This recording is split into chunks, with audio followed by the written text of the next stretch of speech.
Morning, I was discharged from Mercy General. I sat on the edge of a hospital bed that wasn't mine, in a city 400 miles from home, and I typed the most humiliating message of my 63 years on this earth. Just got cleared to leave. Flight back to Columbus is at noon. Can someone pick me up from the airport? Lands at 2015, Terminal B. I stared at it for a long moment before I hit send. My hands weren't shaking from the anesthesia anymore. They'd stopped doing that 2 days ago. They were shaking because I already knew, somewhere deep in the part of me I'd spent 37 years teaching middle schoolers to trust, that no one was going to say yes. I sent it to the family group chat anyway, the one my daughter had named Beaumont Family Hunt. 3 Christmases ago. Back when things were different. Back when she still called me on Tuesdays just to talk. The 3 little dots appeared almost immediately. My daughter's name, Vivian, lit up first. Mom, we're actually in the middle of something today. Kevin has a work thing, and I'm taking the kids to soccer. Can't you just get a rideshare? I read it twice. Then I read it a third time, the way I used to read essays for my slower students, hoping I'd miss something the first pass. My son-in-law had typed underneath her before I could respond. There are plenty of Ubers at Columbus Airport, Judith. It's not the middle of nowhere. Then Vivian again. Also, why didn't you plan for this earlier? You knew when the surgery was scheduled. I sat there in my hospital gown, IV bruise still yellow on the inside of my elbow, and I thought about all the things I could have written back. I thought about the fact that I had planned, that I'd asked Vivian 6 weeks ago if she could be available after the procedure. And she'd said, "Of course, Mom, don't even worry about it."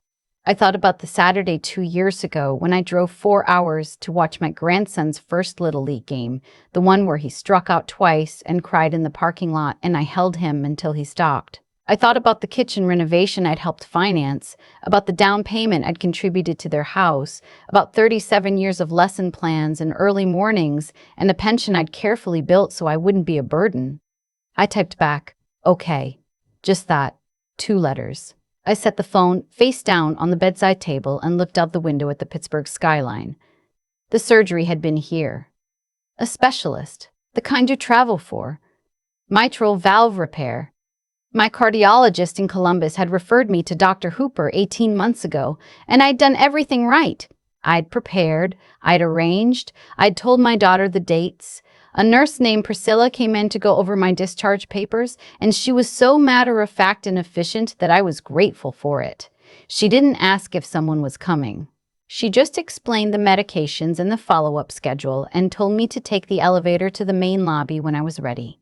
I got dressed slowly. Dark slacks, the comfortable ones I'd packed specifically for the trip home. A cream-colored blouse. I'd thought 6 weeks ago when I was packing that Vivian might be there at the gate, and I'd wanted to look like myself, not like a patient, like her mother. I took the elevator to the lobby alone. The flight was only 50 minutes, but I asked for the aisle seat because I didn't trust my body yet. Didn't trust that I wouldn't need to get up quickly for reasons I preferred not to think about in polite company. The woman next to me was reading a paperback thriller and offered a small smile when I settled in, and I smiled back and looked out across her at the clouds and thought about nothing in particular. That's not true. I thought about Vivian at 11 years old, the way she used to drag her sleeping bag into my room during thunderstorms. I thought about how I'd never made her feel embarrassed about it. I thought about what I would tell my students, back when I had students 37 years of 7th and 8th graders at Westfield Middle School, 37 years of telling 12-year-olds that the people who love you show up.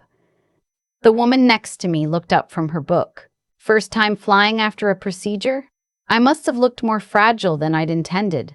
That obvious? I'm a nurse practitioner, she said, not unkindly. You're holding your left side when the plane adjusts. Old habit, watching for it. Mitral valve repair, I said, 5 days ago. She closed the thriller and introduced herself as Linda, and for the rest of the flight she talked to me about nothing that mattered. A movie she'd seen, her sister's garden in Scottsdale, the best time of year to visit Sedona.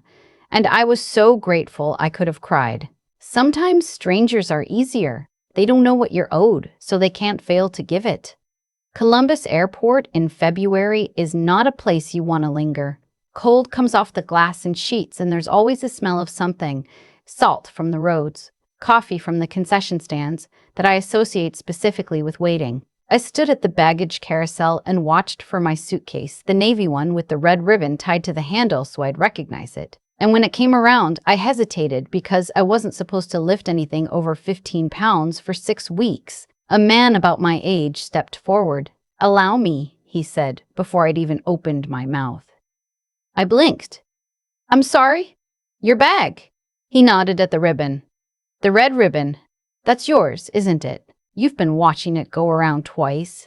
He was tall, silver-haired, wearing a wool coat that had the particular quality of being expensive without announcing it. He lifted my suitcase off the carousel as if it weighed nothing and set it beside me. "Thank you," I said. I just had surgery. I'm not supposed to lift." "I assumed something like that," he said. "You look like you're being very careful with yourself." That sentence struck me oddly. It was so specific. Not "you look tired" or "are you okay?" Things people say when they don't know what to say. He'd noticed something precise. His name was Robert Calloway.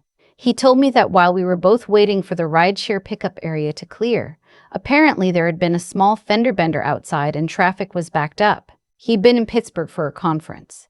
Something to do with urban planning and public transit, which I would have found boring to hear about, but he described it in a way that made it sound like a genuine puzzle worth solving. He had the quality that I always try to develop in my better students, the ability to make anything interesting if you cared about it enough. "What about you?" he asked. "Pittsburgh for the surgery?" "Specialist. My cardiologist recommended him. He's supposed to be one of the best in the country for this particular procedure." Robert nodded. "And someone is picking you up?" There was a pause that was probably only 2 seconds long but felt considerably longer.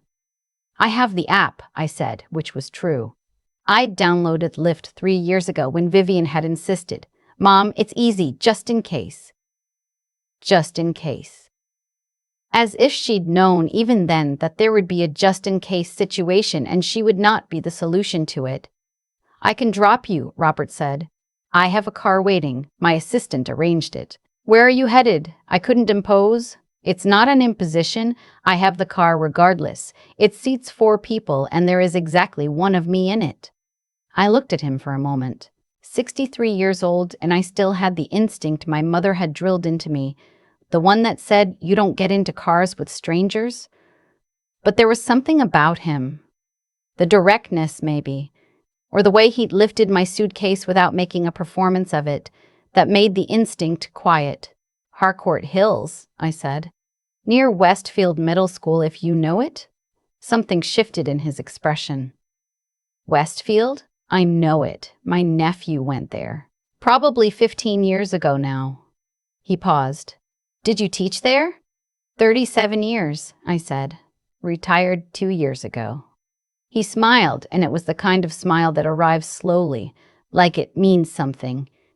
"Mrs. Callahan," he said, and my full name had been Judith Callahan before I married and then remained it, having never taken my ex-husband's name because I was stubborn and my ex-husband was even more stubborn, which was ultimately why we divorced. My nephew talked about his English teacher for years. He said she was the only teacher who made him feel like what he thought actually mattered. I didn't know what to say to that. I'd had hundreds of students. I couldn't place his nephew by description alone.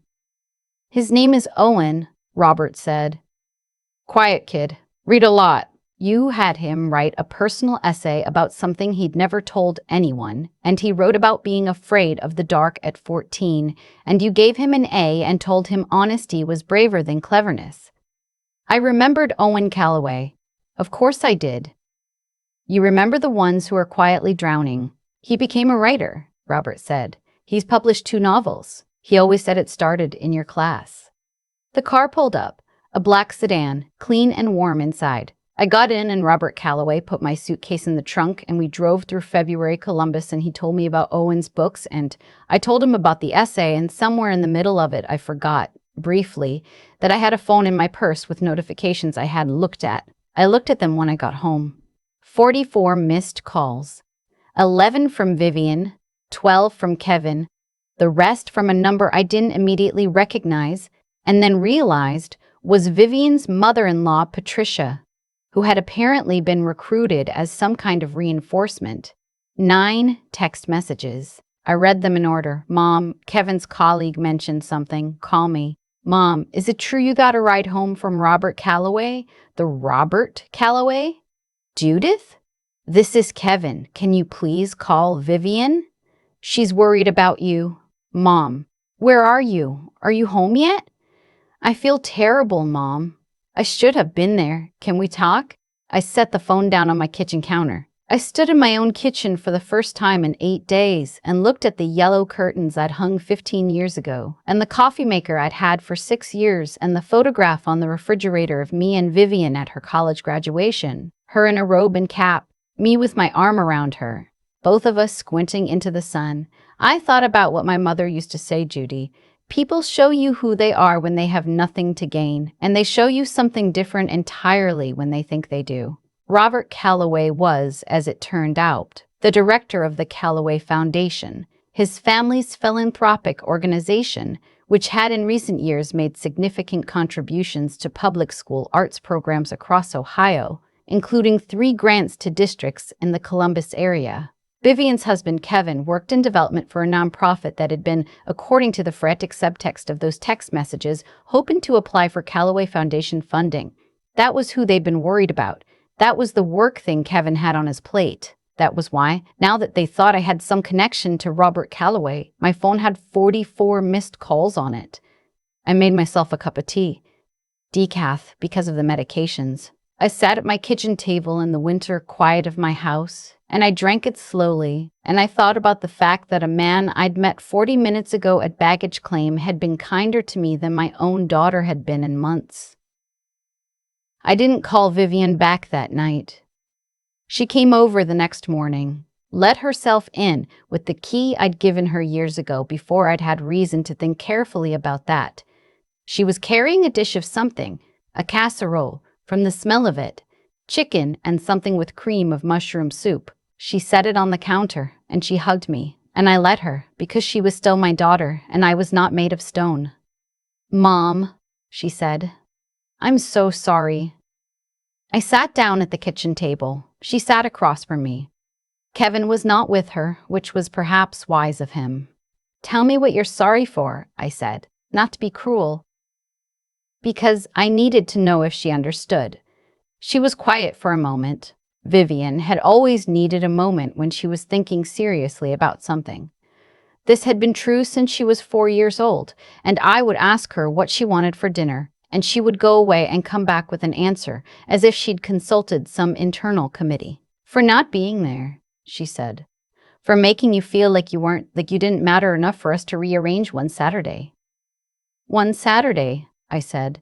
I know how that sounds. I looked at my daughter. She was 41 years old, and she looked tired, actually tired, the way people look when they've been up all night with something. Maybe guilt. Maybe the genuine version of the thing she was describing. Kevin figured out who Robert Calloway is, I said. It was not a question. Vivian had the grace to look at the table. Yes.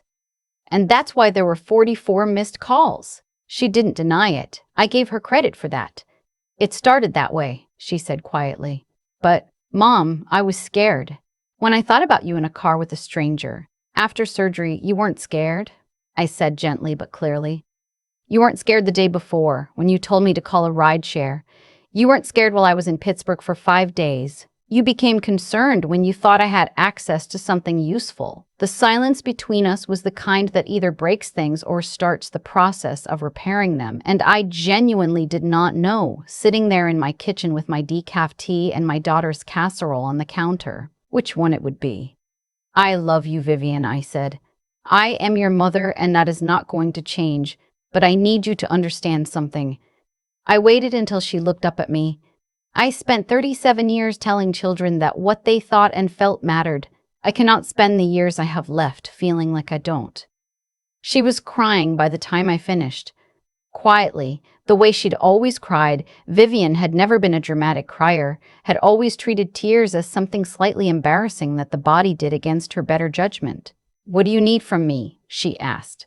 "I need you to figure out the answer to that question yourself," I said.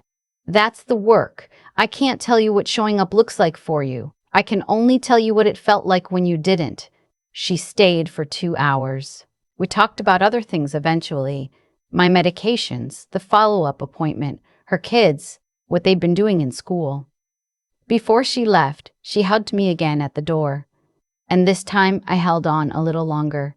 After she left, I stood at my front window and watched her car pull out of the driveway, and I felt something I didn't quite have a word for. Not forgiveness exactly. That would take time, and I wasn't going to pretend otherwise. Not bitterness either. Something more like clarity. The kind that comes after something is broken cleanly and you can finally see the shape of it. Robert Calloway called the following Thursday. I had not expected that. He'd taken my number in the car, which I had registered but not placed particular weight on. He'd seemed like the kind of person who collected information efficiently and then acted on what turned out to be relevant. "I wanted to make sure you'd recovered the rest of the way home," he said. "I did," I said, apparently more eventfully than anticipated. He laughed. "Owen told me you were funny. I should have expected it." We talked for 40 minutes. About his work, the foundation, the transit projects, a proposed development near the short north that he had complicated feelings about teaching, and what I missed about it, and what I didn't. He asked good questions, the kind that implied he'd actually been listening to the previous answer instead of just waiting for his turn to speak. Before he hung up, he said, "I'd like to take you to dinner sometime. When you're cleared for more activity, no professional agenda, no obligation. I just enjoyed your company considerably." I thought about it for approximately half a second. "I'd like that," I said. We had dinner at a restaurant in German Village in March, 6 weeks after my surgery, the week my cardiologist cleared me for normal activities. Robert ordered the roast chicken and I ordered the salmon, and we talked for 3 hours, and the waiter came by twice to ask if we wanted anything else, with the particular patience of someone who has seen this kind of dinner before and knows better than to rush it. He told me about his marriage, ended 12 years ago, amiably enough. Two people who had liked each other but discovered they fundamentally wanted different things from the years ahead. I told him about my own divorce, almost 20 years back. A different kind of ending, less amicable. A story I could tell now with something close to detachment. "Do you regret it?" he asked. "The marriage, or how long it took to end it?" "I regret that Vivian grew up with parents who weren't happy together," I said. "I don't regret the time exactly. It made me careful, made me understand the difference between someone who's present and someone who's just occupying the same space." He nodded at that.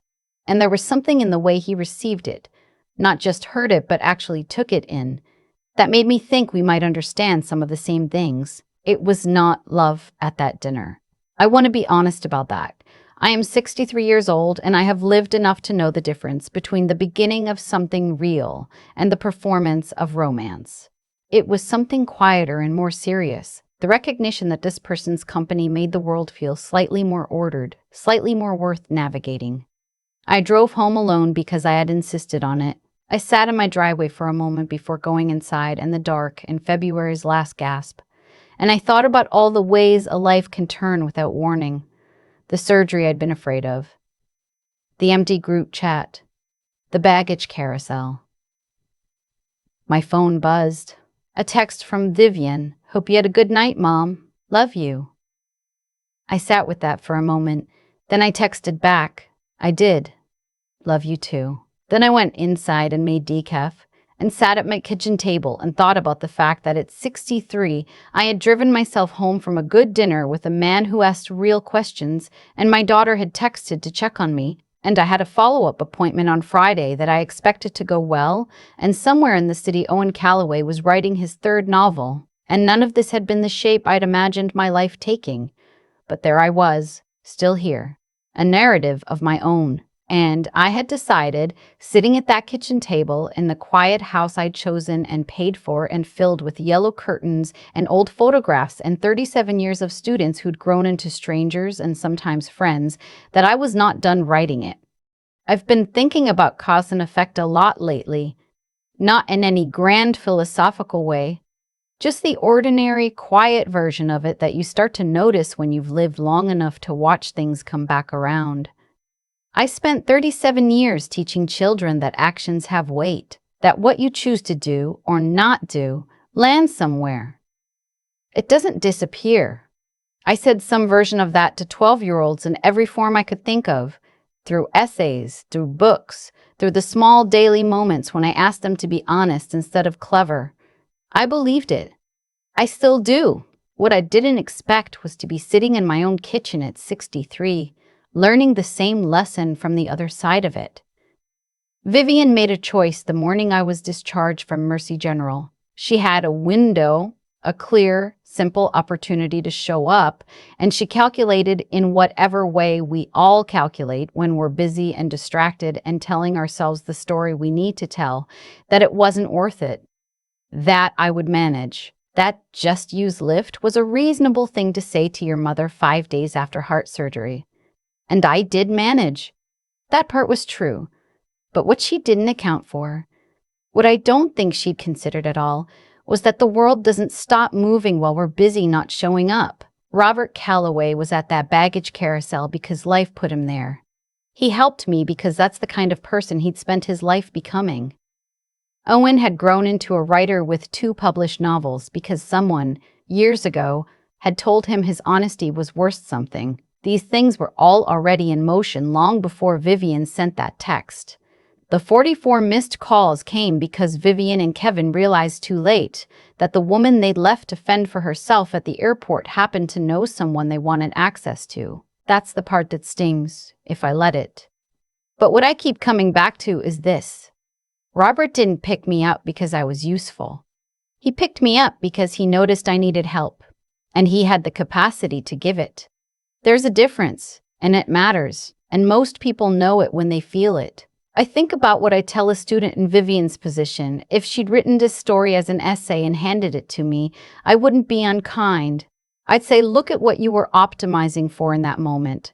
Were you protecting your time, or protecting yourself from the discomfort of sacrifice? And then I'd ask the harder question. Not what you did, but who you were practicing becoming by doing it. That's the thing about character. It's not built in the big moments. It's built in the small ones, the ones that feel low stakes at the time, the ones where nobody seems to be watching. The Tuesday you call for no reason. The Saturday you rearrange your schedule. The moment at baggage claim when you lift the suitcase without being asked. I'm still my daughter's mother. I am still the woman who will show up for her when it matters, because that's who I've decided to be, regardless of what comes back to me. But I am also, for the first time in a long time, someone who is being careful about where she places her energy and her trust, not out of bitterness, out of clarity. Robert asked me once what I thought the purpose of teaching was, really, underneath all the curriculum and the standards and the testing. I told him I thought it was this: to give people the tools to make better choices than they would have made without you, to expand what they think is possible for themselves. I hope I did that for my students. I hope, in some slower and harder way, I might still do it for Vivian. And I know, sitting here in my kitchen with my yellow curtains and my decaf tea and a dinner in German village, I still think about that someone did it for me. Not in a classroom, but at a baggage carousel in February, when a man with a good wool coat noticed I was being very careful with myself and decided that was worth something. It always was. I just needed to remember that I knew it.